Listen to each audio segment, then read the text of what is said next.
Hello friends, आज हम तुलसी विवाह जो पूजन है वह करेंगे।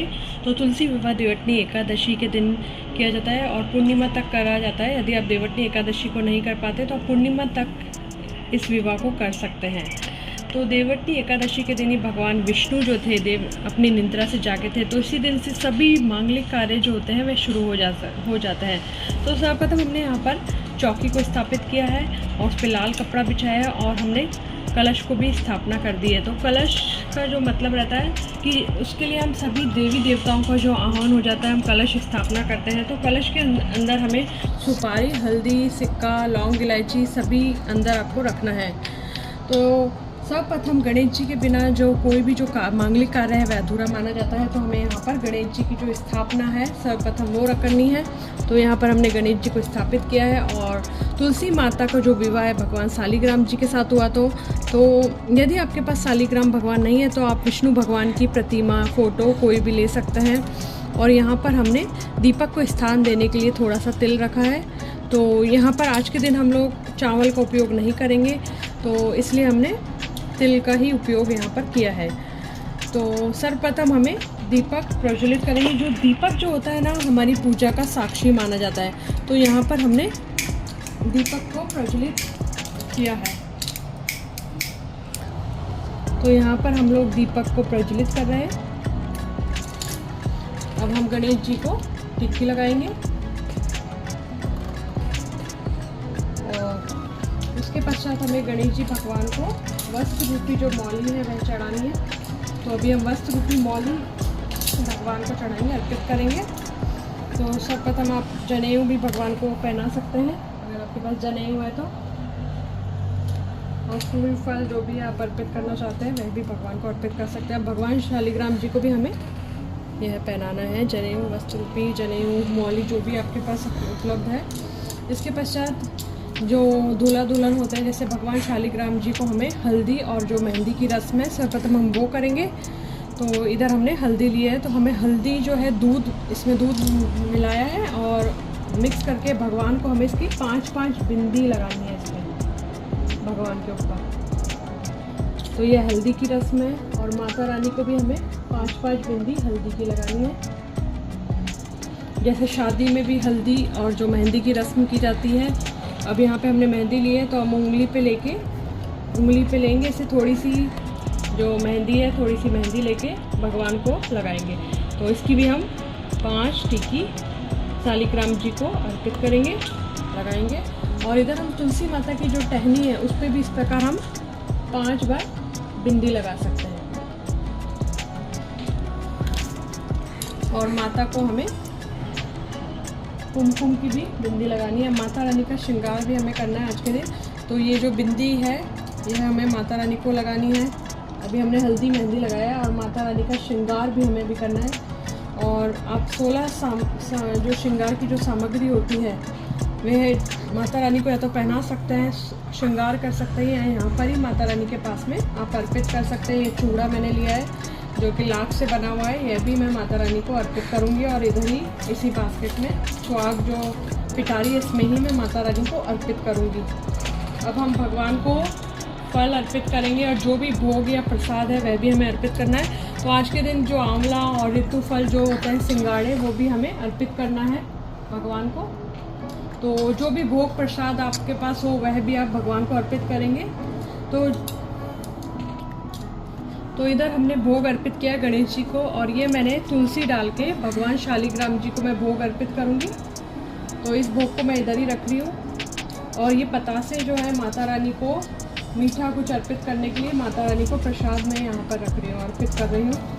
और इसके बाद हम गठजोड़ा बनाना है। तो माता रानी को जो चुनरी है लाल कलर की हमने पहनाई है और इसके अंदर हमें गठजोड़े के अंदर कुछ रुपए डालने हैं और सुपारी,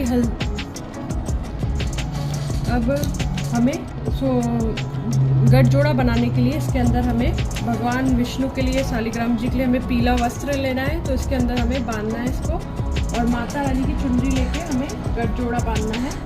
तो इस प्रकार हम गठजोड़ा बांधेंगे। अगर आपके पास पीला वस्त्र नहीं है तो आप मोली से भी गठजोड़ा बांध सकते हैं। तो इस प्रकार हम इसके अंदर कुछ रुपए और सिक्का रख सकते हैं, पैसे रख सकते हैं, सुपारी, हल्दी की गांठ रख सकते हैं। जो भी आपके पास उपलब्ध हो वह सब आपको सामग्री रखनी है। और यह है पीला वस्त्र हमारे भगवान शालिग्राम जी। इधर हम इस प्रकार रख देंगे।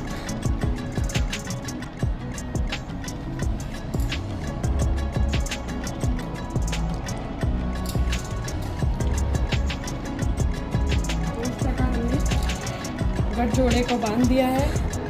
गठजोड़े के पश्चात हमें फेरे कराने, तो फेरे हम दीपक से भी करा सकते हैं 7 बार लेके, और फेरे 7 फेरे कराए जाते हैं, या हम नारियल लेकर भी करा सकते हैं।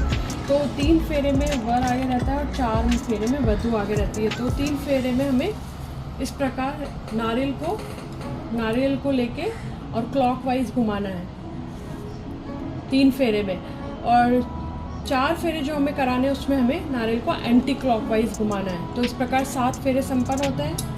और आप नारियल से भी कर सकते हैं, या आप दिया लेके भी उसको घुमा सकते हैं। तो यदि आपके पास जगह नहीं की दिक्कत है तो आप इस प्रकार दिए से भी फेरे करा सकते हैं, या मौली लेके उससे भी आप फेरे करा सकते हैं। और भगवान विष्णु का जो प्रसाद है उसमें आपको तुलसी जरूरी अर्पित करें, लेकिन भगवान गणेश जी के प्रसाद में आपको तुलसी अर्पित नहीं करनी है।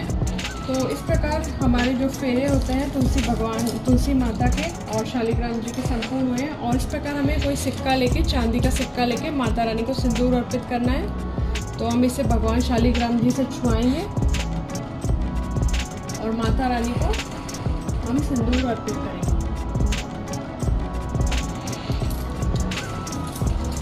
और यहाँ पे हम माला भी शालिग्राम जी भगवान से लेके टच कराकर माता रानी को पहनानी है हमें इस माला को भी।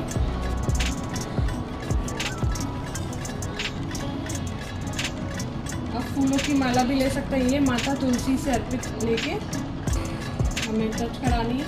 और इस प्रकार भगवान शालिग्राम जी को हमें ये माला पहनानी है। तो इस प्रकार हम तुलसी विवाह करते हैं। तो आप हाथ में तिल और फूल लेकर तुलसी विवाह की जो कथा है उसका भी पाठ कर सकते हैं। और अंत में आप इस तुलसी माता की जो आरती है वह भी आपको उस दिन जरूर ही करनी चाहिए। और आप इस दिन कुछ घर में कुछ मीठा बनाकर माता रानी को अर्पित जरूर करें। यदि आपके घर में भी तुलसी माता है तो आप उसकी विवाह अवश्य ही कराएं, क्योंकि यह करना बहुत ही सौभाग्य की बात होती है हमारे लिए। तो इस प्रकार हमें अंत में हमें आरती जरूर ही करनी है तुलसी माता की। जो भी आरती आपको आती है तो आप कर सकती हैं। देखिए हमारी तुलसी माता कितनी ही सुंदर लग रही है, सब संपूर्ण श्रृंगार करके। तो इस प्रकार हमें तुलसी माता को आरती, धूप, दीप जो भी हमें दिखाना है वह सब करना है। और अंत में हमें भगवान शालिग्राम जी से और माता तुलसी से क्षमा याचना करनी है कि जो भी हमें इसमें विवाह में जो भी गलती हुई हो उसके लिए क्षमा करें, और हमारे इस जो भी हमने विवाह कराया इसे आप स्वीकार करिए। भगवान हमारी पूजा को, इस विवाह को, मांगलिक कार्य को स्वीकार करिए। और भगवान शालिग्राम जी, माँ तुलसी आप सभी की मनोकामनाएं पूरी करें। और इसी प्रकार हम हर साल तुलसी विवाह कराएं, क्योंकि तुलसी विवाह कराना भी एक बड़ी ही सौभाग्य की बात मानी जाती है। तो आप भी इसे अवश्य ही कराएं। जय माँ तुलसी, जय भगवान शालिग्राम जी की। Thanks for watching. Thank you.